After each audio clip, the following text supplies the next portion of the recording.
Welcome to this wonderful opportunity to speak with Ms. Kim Becker, with the San Diego International Airport. My name is Celeste Schmid. I'm associated with the College of Business as a professor of the practice, associate professor of the practice, and it's very exciting to have the opportunity to speak with Ms. Becker. She has over 40 years with airport management experience. She has an immense uh, depth and wealth of experience, and we're just so glad that she is here to meet with us today and share her experience, especially her experience growing as a leader. Ms. Becker, would you like to introduce yourself? And then we'll start with our interview that focuses on leadership. Thank you, Celeste, and it's a pleasure to be here. Yes, I'm Kim Becker, and I'm President and CEO of the San Diego County Regional Airport Authority. And it's a long name, but it was intentionally created to make sure the community knows that we represent the entire county, not just the city of San Diego.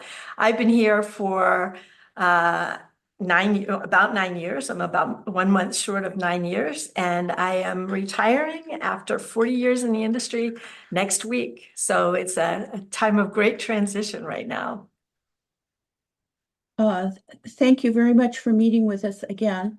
So I'd like to know a little bit about what inspired you towards a career in aviation or the airport industry. Sure, thanks. So a lot of times you hear people in the industry say that they were one of those kids that stood by the airport fence and watched planes all day. I was not one of those kids. There wasn't an airport in my tiny little neighborhood in Pennsylvania, or anywhere nearby that was easily accessible. And so when I was getting ready to kind of decide on a career and decide where to go to college, I honestly had zero concept of what I wanted to do. So my mom, of all people, got together with my principal, who she knew quite well because he used to be her teacher in high school. And they decided that I should go out to the airport and take flying lessons. My principal at the time was taking flying lessons, and he knew of this young woman who was CFI, and he said, go out and have her meet her. So I did, and I started taking flying lessons. Still wasn't sure really what I wanted to do at that point. So I went off to college and went for business. And honestly, that has served me quite well in the industry. But upon graduation, I still wasn't sure. I really had liked the airport environment. So I went back to my home airport, which was in Reading, Pennsylvania, and stopped by, and the manager at that point agreed to talk with me, and I asked him if I could do an internship. And that was during the summer, I guess. And he said, sure, will you start tomorrow? And I said, sure, I'll start tomorrow. And he said, sure, will you take $5 an hour? And I thought I would have worked for free, but yes, I'll take $5 an hour. So I went and spent the summer at the airport, and he was just an incredible man, and really took me under his wings. And I had a very, very good experience that summer, and it solidified my desire to really work in the industry at that point. So, was that gentleman your mentor, and did he help you with your career path? He really did. His name was Kent George, and he was the youngest person ever to be accredited by the American Association of Airport Executives, AAAE. And he allowed me to work that summer. I graduated in December. I had gone a half year earlier, and went back to him and I said, can I work for you for a while until I get my first real job? And he said, sure, absolutely, come back. So he really gave me a chance to get a little bit of experience in the industry. And at the same time, he would throw applications, apply here, apply here, apply here. And so I started applying different places. And mind you, the only experience I had was a couple of hours of flight time and an internship. And so it was a pretty steep hill to get that first role. But I think in the background, he was making calls for me at the same time and vouching for me. And then throughout my entire career, I would see him at different industry conferences, and we weren't super close that we talked on a regular basis, but at those conferences, he'd grill me. What are you doing? What are you learning? Where are you going next? And he would tell me, okay, here's what you want to do next and make the next move. So he really helped guide me when it was time, or he felt I had enough experience to make that next move. And sometimes you're not quite as confident as somebody else looking at you is. And that motivated me to continue kind of moving up in the industry. So it actually helped you to have a kind of career path in terms of knowing what kind of jobs you needed in order to advance. Exactly. And more importantly, instilling that confidence in me that I had the skills that I needed to make that next move. Okay, all right, wow. Um, so were there any specific challenges that you faced early in your career, and how did you navigate those? Yeah, I think early on, I learned that I had to be flexible and open to change. And when you're young, I think that's a little bit easier than when you get older. But I mentioned I didn't know much about airport management. And I got my first role at Teterboro, New Jersey, and that's one of the Port Authority airports. That's General Aviation Airport, right outside kind of the Lincoln Tunnel. And it was beautiful. My skyline was the skyline of New York City, and at night, of course, I always work nights because you're the newbie, right? You'd see that the skyline, and there I learned how to be a certified weather observer. I had to be a firefighter. And I also learned about every type of aircraft that you could possibly want to know, general aviation. And I learned 139. I learned all the different things that I needed to get that basis. And um, I had a high learning curve, but I realized I wanted some more formal education. So I went back to school for my master's, and that's when I was introduced to Embry-Riddle and became a student there. And I ended up having to drive about 2 hours to get to the classes. And then I moved out to Burbank and ended up having to drive 3 hours to get to my courses Oh there. my It God. was only once a week. And I really felt that that was something I needed to do, get that formal education with the aviation background, since my background was primarily business. So that gave me that rounded experience that I needed. I also realized early on that a general aviation airport was great for a starting point, but I needed to get that commercial service side of it. And I mentioned I went to Burbank. I went to Burbank after Teterboro, and that filled that gap. So I was constantly looking for ways to fill those gaps in my understanding, my learning. And you have to be willing to move. You have to be willing to take the risk of starting something new. And when you're just getting started in your career, that's not the easiest thing to do, especially I moved from New Jersey to California, which was a big move, and you're not Right. making a lot of money, those kind of things. But that flexibility and, just being open to that change was probably the biggest learning experience that I had. And then obviously getting to learn how to work under different management types. When I made a move to one of the locations, there was a young gentleman there. I don't even know that he was much older than me, but he was my boss when I first went there. And he was the kind of guy that loved the red pen. And he liked kind of making sure that he could make his mark on everything that I did. And you just learn to go with it and keep doing a good job and working with the style that he offered you. Yeah, So again, he bled a lot on your paper. he did. He did. So, this is so interesting. I'm kind of interested. I read about your firefighting experience. Um, what kind of operational roles did you, would you say, have really helped you along your path? And because your experience is so broad with those different airports, and I know that you really were kind of a rule groundbreaker in terms of you had mentioned that you were the first, I think, and only female on that firefighting team. Um, it did. Were there certain operational roles that you felt were super helpful in terms of your development?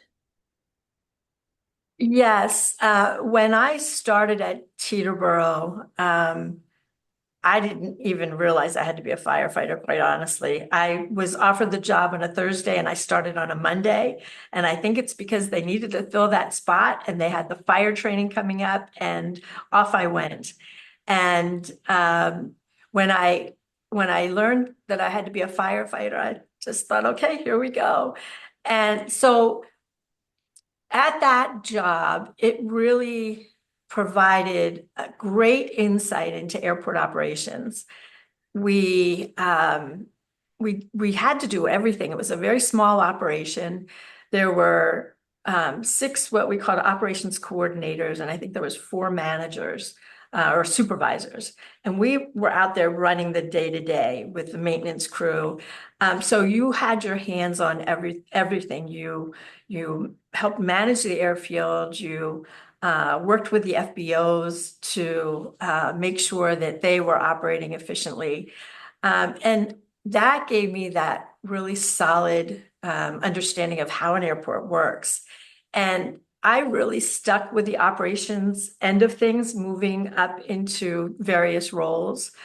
But along the way, I also asked for other responsibilities so that I could get a wider breadth of experience in the industry. So at one point, I was the environmental manager and I learned about the environmental program.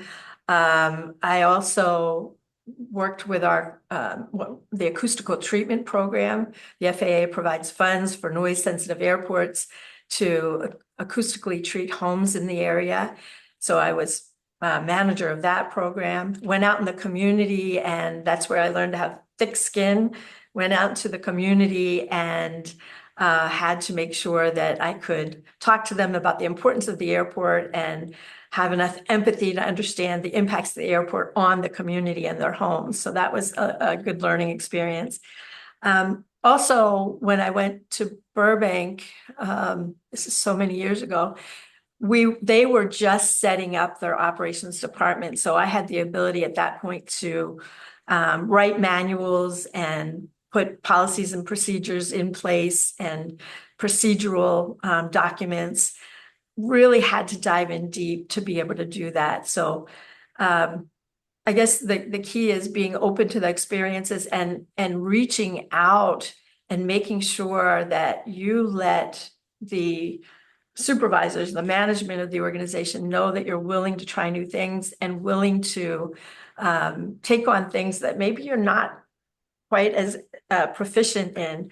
At one point, I have to tell you this story. When I was at San Jose, younger in my career, At the Mineta yes, Airport, huh?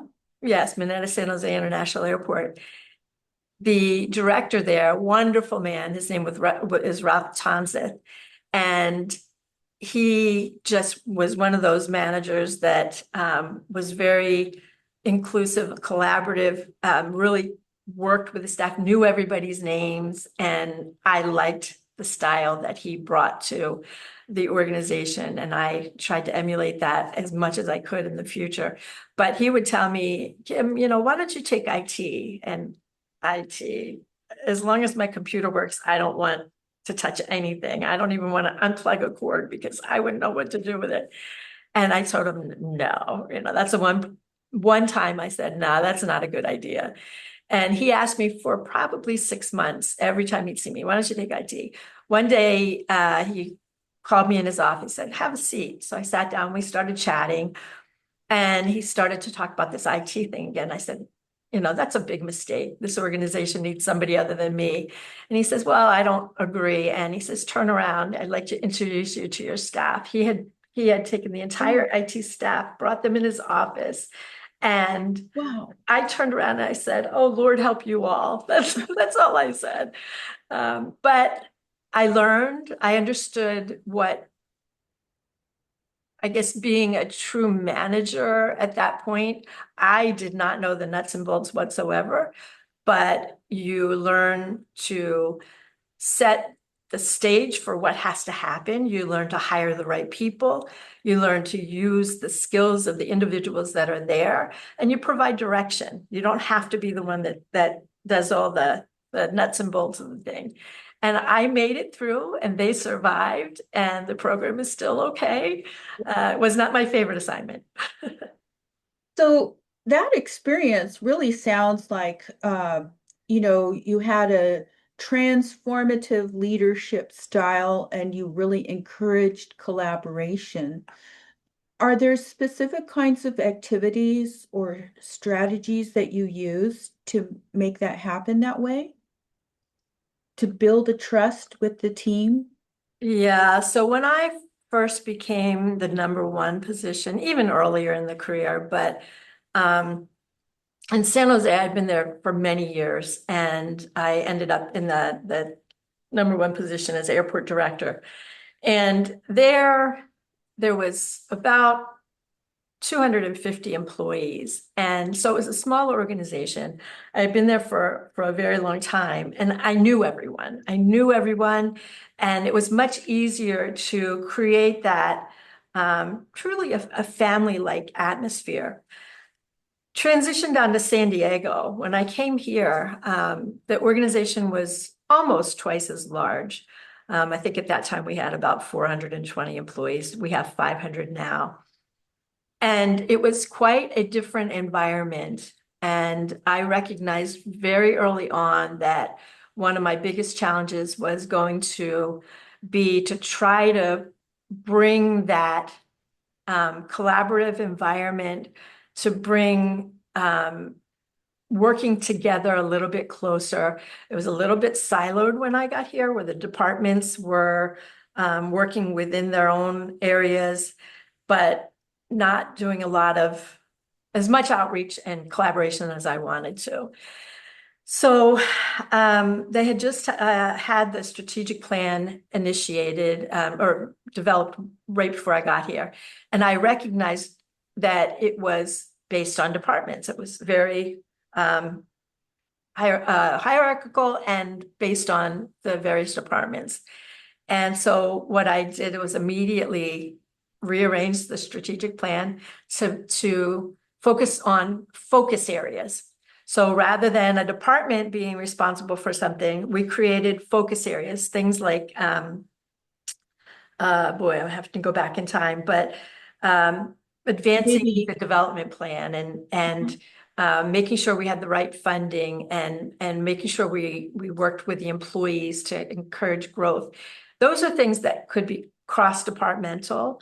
And so I worked very hard to make sure that under each focus area, there were cross departmental teams responsible for making sure that the initiatives under the focus areas were implemented.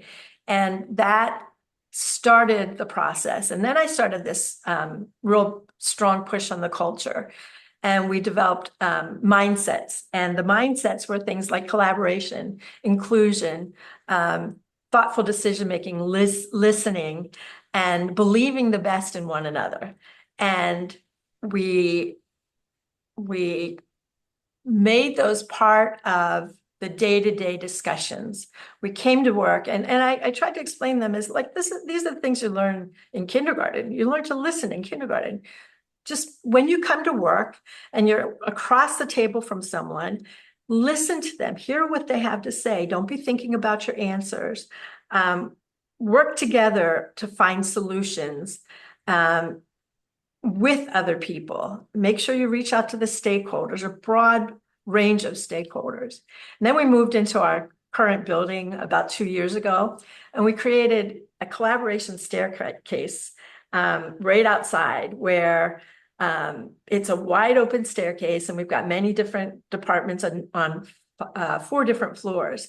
And we called it the collaboration staircase to encourage people to use the stairs instead of the elevator. And when you're on those stairs, those chance meetings that you have in the chance meetings in the hallway, that's where a lot of business gets done. And I can hear right outside my office, because it's not that far away. I can hear the conversations, and encouraging it makes it happen. And so that's what I tried to focus on, really getting people to make sure you knew other people and include them in decisions, include them in discussions. And it's really changed a lot. It's been a remarkable transformation. I'm loving it. I can really sense that, not only from the people that I know who work with the airport, but also from your enthusiasm. And I really like the idea about what you said about focusing, having a certain focus, and bringing the different departments to that focus, and seeing which each department contributes. It's a common goal. It really allows everyone to contribute to that common goal.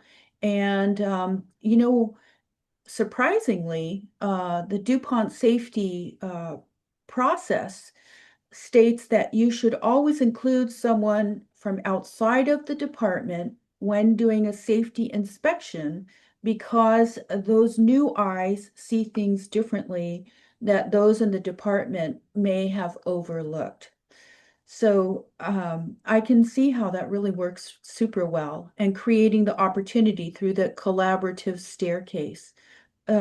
So exciting, and really kind of energizing to hear about. It's been a lot of fun. It really has. Yes. So I'm just kind of curious about what was maybe some of your what are some of your thoughts about when you first entered the airport management business? What was maybe your biggest misconception, or what do you think our biggest misconception is, as just an airport traveler? I think what I found most interesting is that people really don't understand that there is someone there that actually manages the airport. They think about the airlines, they think about, all the things that go into operating an airline, but they don't recognize that there's actually an organization that manages the airport. And so when you tell people, what do you do? Well, I'm the CEO of the airport authority. Well, a CEO, what do they do? And so I have to explain that there's the financial part of running an airport. There's the development part. We are the ones that build the new terminal. There's the operations part, which keeps us under all the federal regulations and make sure that we're safe and secure, and so on. And the light kind of goes on for people. And I'm always fascinated by that. But I think, well, maybe did I really know that before I got into the industry? Probably not. So I think that's one of the most fascinating things about this role, that people just don't understand what it is or that it exists. And that also creates, some issues for recruiting. And people think, well, I don't want to be a flight attendant or a pilot, so I can't work at the airport. So we're out in the community frequently, making sure that they understand we're like a little city, and you can do effectively any job that you want, anywhere from, electrician and carpenter, the blue collar workers, all the way to, financial people, construction people. There's an amazing number of construction people on the field. And you can also get into, the aviation side of it as well. So it's an educational process to make sure that people are aware of what happens at an airport. That's so interesting when you were talking about this dynamic environment of airport management. And you mentioned several times going out into the community and doing community outreach. So San Diego is really kind of unique. I mean, we do have this airport right in the middle of the city. And I suppose many airports are finding out that that's happening to them because an airport brings in so many different types of businesses. It's like a college town. The town develops around the airport. um, so I'm just kind of curious, what kinds of strategies do you use to work with the community to help them feel, San Diego, I'm very well aware that we have that window replacement program. Um, but what other kind of strategies do you use to gain that community's support and help them to understand, you know, what an economic driver, job driver, sense of community that the airport brings to all of us. Yeah, it's very important, especially when you're an airport authority, that you are out in the community, making sure that they understand, especially the economic impact of the airport. Um, and the airport, San Diego Airport, especially being a downtown airport, has a lot of negative impacts on the community. For example, you mentioned the noise that we talked about a little earlier. We have an acoustical treatment program. We've just finished our 6,000th house, and we have many thousands more to go. Luckily, the FAA supports that with some grant funding. They pay, I think it's 85%, and we pay the final the balance. But we'll be doing that program for many years. And so you're out in the community, you're making sure that they're aware of the program, you're making sure that they understand, again, the economic importance of the airport. You also have to do that with the city leaders. At an airport authority, I report to a board of directors, and the board of directors can be from a political role, but they also are political appointees, so they can be business people in the community. So we're not always working with the politicians who make decisions. And so there's a lot of effort to help the political people understand the importance of the airport and the fact that it does bring jobs to the community, and it does bring businesses. And when we help them to understand that, a lot of times it's easier to get things done, like building a new terminal, because the community impacts are there, the traffic is there. And many times we have to coordinate and collaborate with them in order to do certain development projects, because they might impact traffic in the area. So constantly, especially in San Diego, constantly reminding them the economic importance and the fact that tourism is such a big industry in San Diego, that we are vital to bringing those people in. So we're in the community a lot. When I first came here, my board told me, that is your primary role for the first couple of years. Get out into the community, know the people, understand the people, give them tours, whatever they want to understand the airport. And that has served me well, because if an issue or problem comes up, I know who in the community to call. I know who to help support me when I have difficult obstacles to overcome. And setting that baseline when I first got here was probably the most important thing that I could have done. Wow, okay, thank you. That's really interesting because I understand that the airport district really branched off from our port district originally. Correct. So this is an interesting model. And, I'm just kind of curious, how does that change your decision-making process? Um, it doesn't mean that things can be enacted more quickly? Or does it mean that there are different types of decision-making processes that you have to go through? You mentioned the board of directors, but maybe there are other kinds of accountability issues. I'm kind of curious about that.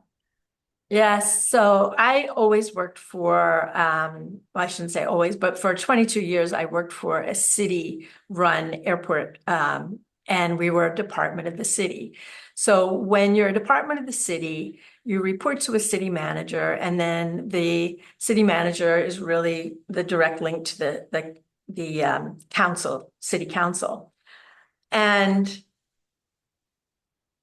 you have whatever happens in the city happens to the airport. The airport could be thriving, but if the city is struggling, let's say financially, then all of a sudden at the airport, you might have to lay off people when you're actually in a growth mode and you're a department. So you do what the rest of the departments do. And that was a struggle many times.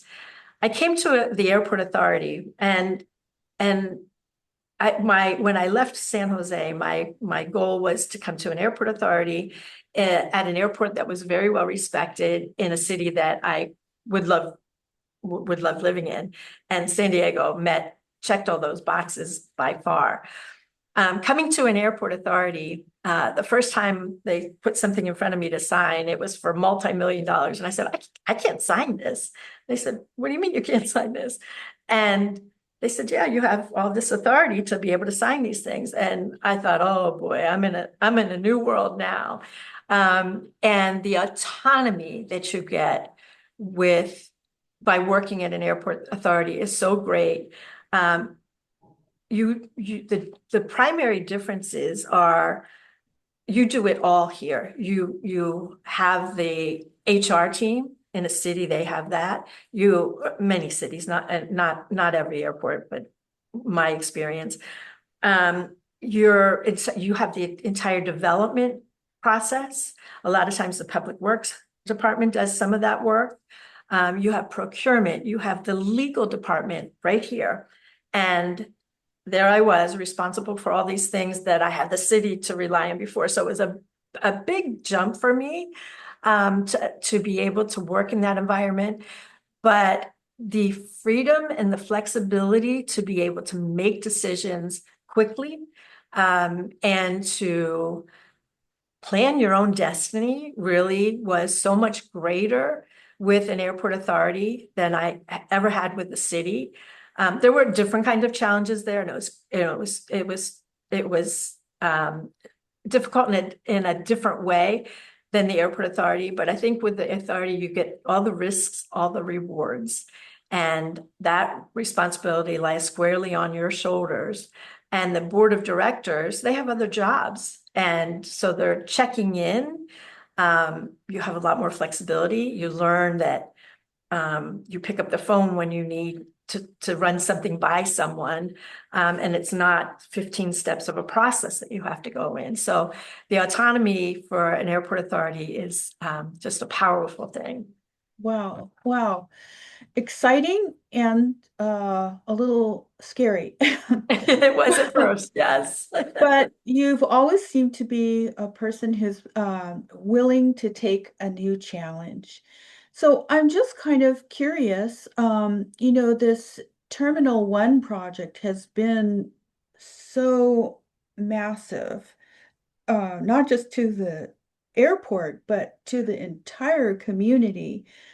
Could you share? I'm going to ask you two questions. I don't really like to do compound questions, but the first question is, could you share with us some of those issues that were involved in that? And also, I'm really curious about your team. How do you keep them all kind of motivated and going for that and focused on that goal? Yeah, those are very good questions. So when there are so many lessons that we learn from the new T1 program. First of all, I'll kind of set the stage. If anybody hasn't been to San Diego or hadn't been to San Diego, the previous terminal was built in the 1950s, and we were pushing 10 times as many people through that facility that it was built for. And certainly it was built before TSA and all the requirements there. We had 3 different checkpoints, and at times, although I probably shouldn't admit this, the fire department would come out and make us meter traffic into the gate areas because it was overcrowded. There was not enough concession space, so many issues, not enough gates, and so on. So when we started to embark on the new T1 program, we recognized just how big this program was. It was the largest program San Diego had ever done, and it was actually the largest in the region at the time, $3.8 billion. And it required, we have a fantastic development team. They worked their way up to this. They had done many projects across the airport. They had done T2 East or T2 West, which they called the Green Build. So they had learned lessons from each of those programs. And after each of the major programs that we have, those are LEED certified buildings, yes, I believe. Yes, they are. After each of those programs that we finished, we conducted formal lessons learned process. And those lessons learned were documented, and they weren't books that you just put on a shelf. Before each next project, each of the next projects, you take them out and you would take everything that was in there and see what you could apply and incorporate into the next program. So the team really did an excellent job in that area. The other thing that we learned over time was we had to bring all the stakeholders in very, very early. With a program this big, you needed everyone's input over the entire course of the project. And every moment spent haggling over the little issues early on during the planning process saves you time and therefore money as you build out the project. So we brought the airlines in. We even brought a facilitator to help manage differences in opinion throughout the project. We had a program management team in AECOM, and all those people, before we even hired the contractor, put together what we call a PDD, a program definition document. That outlines every single aspect of the program, and from fixtures to finishings to safety equipment to working hours, every aspect of the program, security, badging, requirements for signage, it goes into this document. And then that document is where the internal staff, along with our program management team with AECOM, make sure that we hand that over to the contractor that is hired, and they have a really firm baseline on which to start the project. Now, things change, obviously, during the program, and changes have to be made. But what it did was allow consistency for other projects. So we have common light fixtures, and you have one stock of replacement parts and one set of escalators versus 3 different contractors on the escalator, types of escalators, things like that. It helps to create that baseline, and it certainly doesn't take the human factor out of any kind of project whatsoever. And there's always differences of opinions, and you address them right away. The other thing that we do for our projects is we make sure that once we hire the contractor, we bring them in and we co-locate them. We co-locate them with our own staff. So they're all together in one space, and issues and questions and procedures can be dealt with immediately on the spot versus, waiting till somebody comes to, visit the next day. You're co-located and you're working together. So they're embedded. They're embedded with your staff. That's correct. And then they also may develop a different or a better understanding of what the staff is having to deal with as well, their challenges. At times, I really sometimes went over, didn't know who was on my staff because we hired up during this process, who was on my staff, who was the contractor staff. So it didn't matter to me if I had an issue or a question or concern. I go talk to whoever was there and available, and it worked out. And it's a really good model for people going forward. Now, through that whole thing, you really have to take a step back and watch the key members of the staff, because especially towards the end when we're getting ready to open and that date, September 22nd, is looming in the not too distant future, you have to make sure that the staff is taken care of, that they can take time off, that when you see there's some anxiety, a lot of times I'll pull them aside and I'll ask, are you okay? What can I do to help? Because you need them to be strong and you don't want them to be frustrated. And the pressure is so immense on those throughout the project, but especially those last few months. You don't want them to be sick. Sometimes they'll come to work when they're sick, you send them home, take care of yourself. And then the other really important thing is to celebrate the wins along the way. There's a lot of challenges and you just have to take time. We'd have barbecues for the contractors, barbecues for the staff. We'd have employee recognition. We let them do fun things at different times. You need to take a break. You need to make sure that you care for those employees so that they can be safe when they're on that job. That is such a great point. So employees can be safe. Mm-hmm. And actually, all that you've described really takes a lot of time, doesn't it? It To go to does. each individual and to get to know them. It does. And I have to say, I've not been successful in that in San Diego with 500 people. And then all the contractors there are. And last year, I think it was like in October, we had a meeting and we had hired 100 people that year. And I'm like, Oh my goodness, that's a where lot. are all the people coming from? And who are all the people? And it is very hard. And I kept asking my vice presidents, I said, do you know everybody anymore? And they're like, no, we don't. So that's one of the things that, I'm on my way out, but I think that's one of the most important things. So I might not know somebody's name, but I try to go and talk to people, and sometimes I admit I don't know their name, but it's really hard to do that. That happens to all of us, even with, sometimes we miss people's names, especially if they're not in the context that we expect them to be in, Right, right? right. So how do you transfer this kind of approach to your other managers so that they know their employees just as well as you would like to know everyone? Yeah, I start with the VPs. So when I came here, I would pull together retreats and we focus on different things. Sometimes it was, really functional business type retreats where we were trying to resolve issues or concerns that we had. Other times I pull my vice presidents away just so that we could talk about things that needed to happen from an organizational perspective.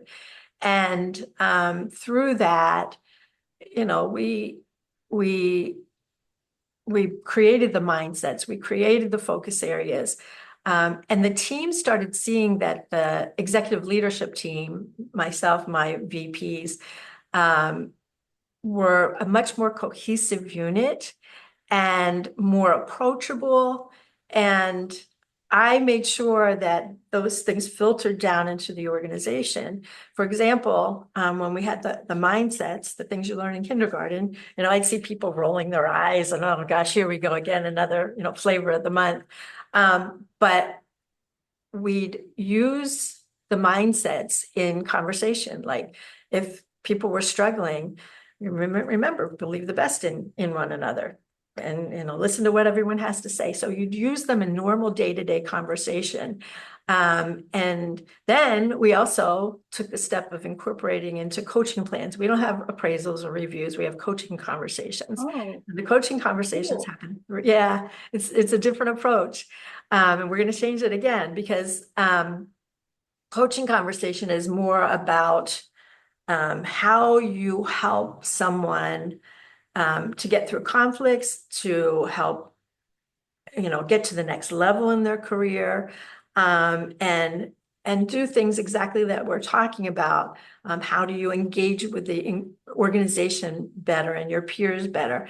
And so in these coaching conversations, out of the 6 mindsets, I had them pick whichever one they wanted until they got all through all 6. And that's what they focused on that time. If it was listening for the next 3-4 months, their focus was listening. And we had everyone in the organization do that. And that helped tremendously because we took the time we needed to really incorporate slowly each of those mindsets into what we do on a day-to-day basis. And I really feel like it changed things. And then you get younger people come in, and even seasoned people come in, and they bring those new ideas, those new thoughts, and we're trying to make sure everybody treasures and values those new thoughts. And this is the way we did it where I used to work. Can we think about that here? Be open to those kind of things. It is a marathon process. It is not something that happens overnight. I've been here 9 years, and it's taken 9 years to get to where we are. And my successor will have many more things to do during his tenure here. You just have to constantly focus on it. And I enjoy it. I like the technical side of running an airport, but I really do enjoy making sure that people like to come to work and they're compensated well and they trust the organization. Yeah, yeah. I think that's super important. And it sounds like you allow people the opportunity to do more than just one thing so that they don't become so ingrained in doing things a particular way, especially when you work with, the variety of teams that you've mentioned. Yeah, Um, we encourage that. Mhm. yeah. It also develops skills so that if someone is out for a while or a couple days, that someone else can kind of fill in the gap for a little while and feel valuable in that sense as well. Very true. Yeah, I'm also kind of a little curious. I have just a couple questions to wrap up here. San Diego is our single runway airport.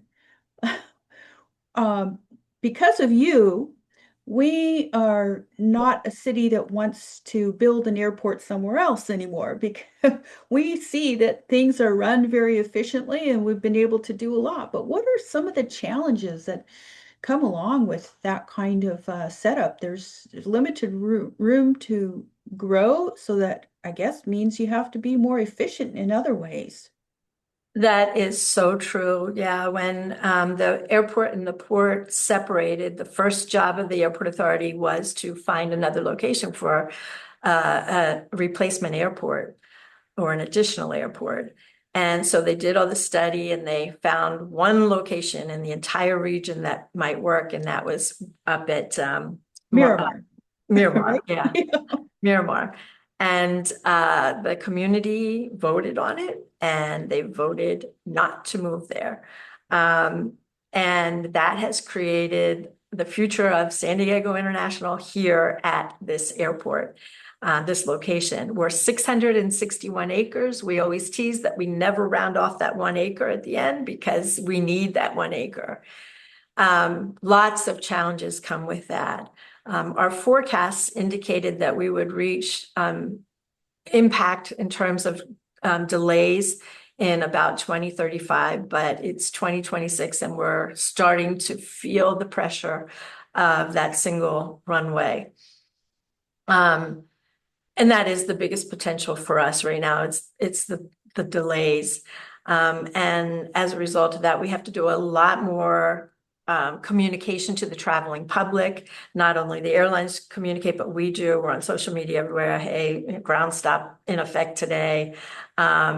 Call your airline before coming out, because if they come out, then there's congestion in the terminals and worst case on the roadways, because those areas are also limited because of the small space that we have.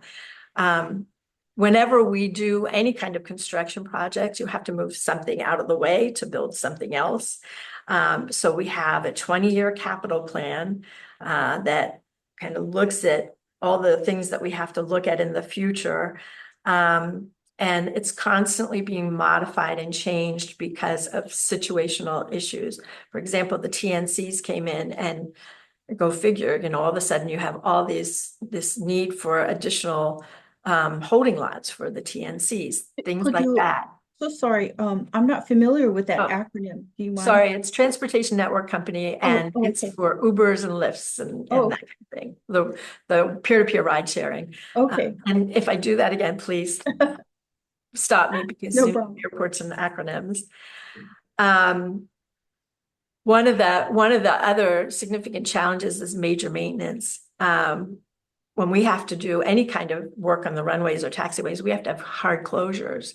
We already have a curfew between 11:30 and 6:30 because of the noise impacts, but delays happen. If there's a weather, mechanical, or ATC, air traffic control delay, we can make exceptions on occasion to the curfew. Well, when there's a maintenance program, we have to do a hard stop. And probably within the first year of my arrival here, we had to do a full overlay of the runway. And I thought, oh my goodness, how in the world do we even begin to do this? And it was fascinating. And the work has to be done at night. And you have to have this hard closure at midnight. And you had to be open again for that 6:30 first arrival Wow. and first departure. And one morning I came out early on in the project, and the roller that you see on runway projects and asphalt projects was out there rolling. The steam was still coming off the runway, and I saw lights on approach, and I'm thinking, oh, he's going to sink right into the pavement. He's going to sink. There's no way. But I learned that we had a special mix created just for San Diego that was a fast drying asphalt mix, that the landing happened, everything was perfect. That is so interesting. That is Yeah, absolutely fascinating. it really is. Wow. And we had contingency plan on contingency plans. What if the driver lost the keys? There was a book there that said, here's the backup set of keys and here's the backup to the backup. Every little thing was well thought out, because 1 minute of delay meant the difference between opening and closing. And that was a very big issue for the contractor and for us and the airlines. So there's a lot of things that are not apparent on the surface, that having one runway really is impactful. But again, for the community, it's primarily the delays. As a matter of fact, right after this, the Deputy Associate Minister for the FAA is arriving here today, and we're having meetings about level 2. There's level 1, 2, 3 for slots, and we self-declared level 2 for the terminal, not the runway, but the terminal, for as of September. So now we have to work with the airlines on de-peaking certain times of the day, and moving some of their flights to less impactful times. They can still operate, they can still work those flights, but they might have to shift 15 minutes this way or 2 minutes this way to make it all work within our terminal. It's a new situation for us, and the last, 8 months, 10 months has been an incredible learning curve, understanding and learning slots. It's fascinating. And That is fascinating. I mean, yeah. those are some metrics. I was wondering, or almost coming to a close. I don't want to stop our conversation, but I'm just kind of curious if you would share with us a few other metrics that are used to evaluate how well an airport is functioning. Sure. Yeah. I mean, because now we have such amazing kind of vendors in airports. I mean, I think a person that would want to just go somewhere to like a downtown, you could go to the airport and enjoy all the amenities that are there. Yes, and in new T1, we brought in many local concessionaires. That was our key. You really want to create a sense of place in the terminal. And, you know, one of the things we tried to do is bring in the sunshine of San Diego, although today it's not quite as sunny. And that local food and flavor of San Diego. And I think we did a good job. You walk outside and we separated the terminal from the parking lot, and have air, sunshine coming down. And then even in the parking plazas, we created open wells for the sun to shine through, bring in that natural light, and also provided, it acted as a guidance system. But the metrics, the most important one is, FAR Part 139, when you don't, it's the provides the operating certificate for the airport, and you want zero discrepancies on that. So that's the key. Sticking with the airfield, there's metrics about how much time a fire apparatus can get to the central point of the closest runway. Those kind of metrics. You want your safety metrics out there. When you move into the terminal, well, let me stick with the air side. You want those airplanes to get off that runway as quick as they possibly can. And so we're just starting to find ways to measure the time on the runway separate from the FAA and the time taxi to the gate. Now, the airlines collect all that information, but airports don't necessarily have to do that.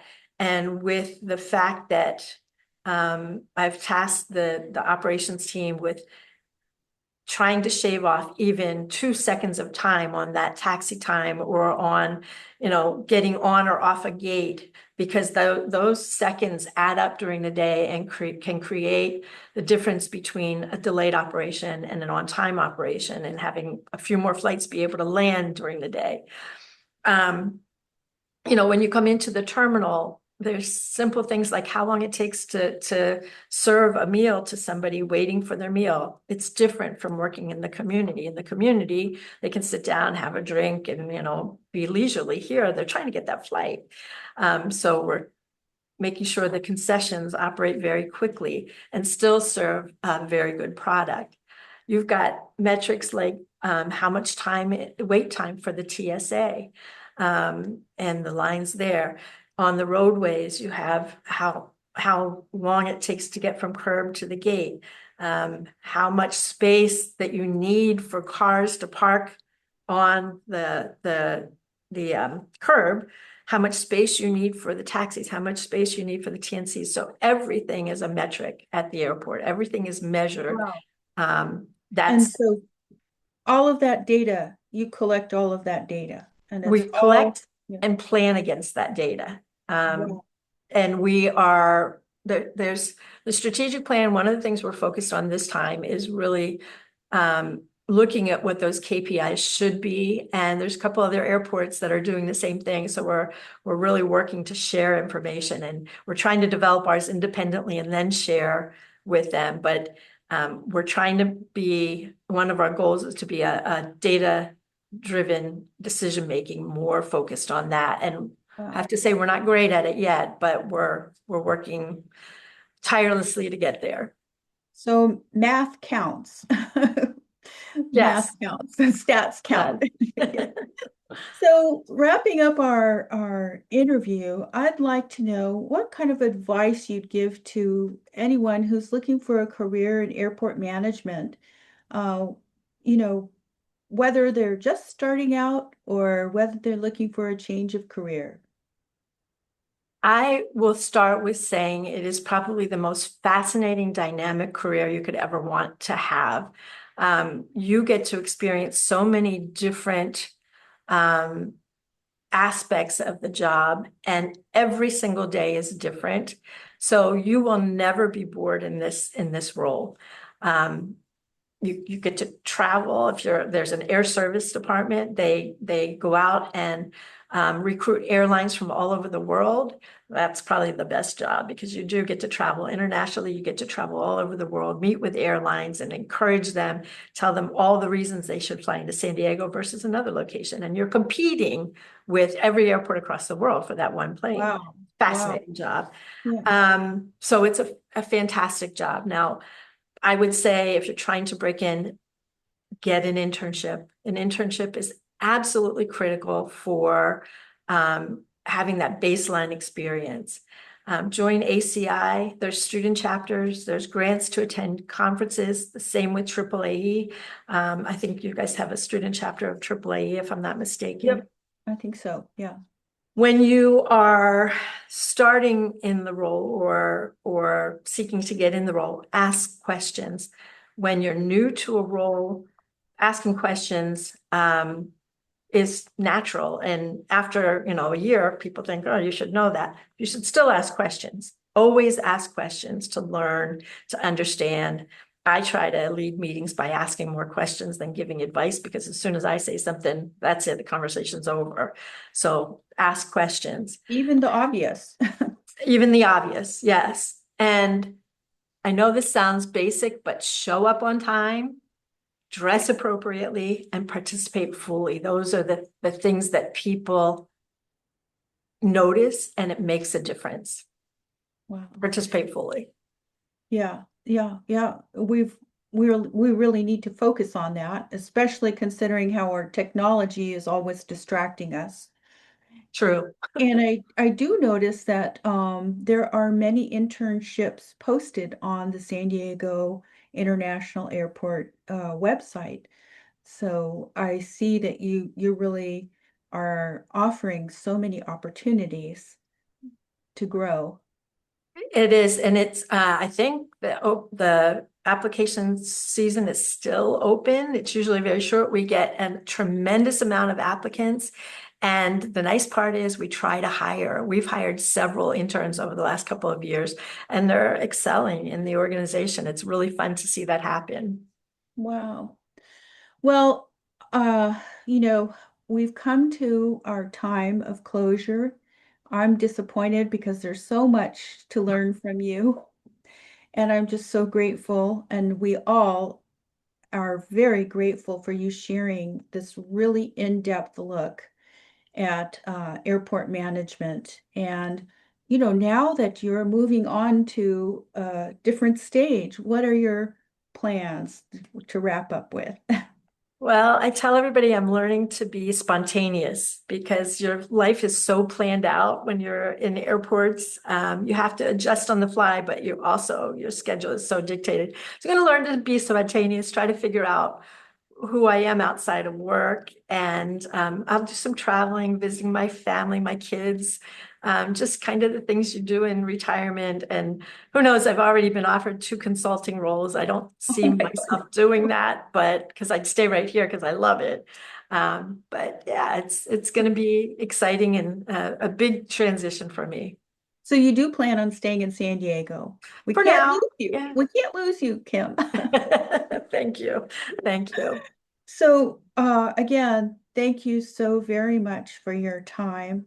And after our call concludes, if you don't mind, I would like to give you a call one-on-one just for a moment. Sure. And thank you. You've just shared so much, and we're so grateful again to you, our alumna from Embry-Riddle Aeronautical University. Thank you so much, Kimberly. Thank you. It's been my pleasure. And thank you very much. Benjamin, handing it over to you. Think we are all set. I just went ahead and stopped the recording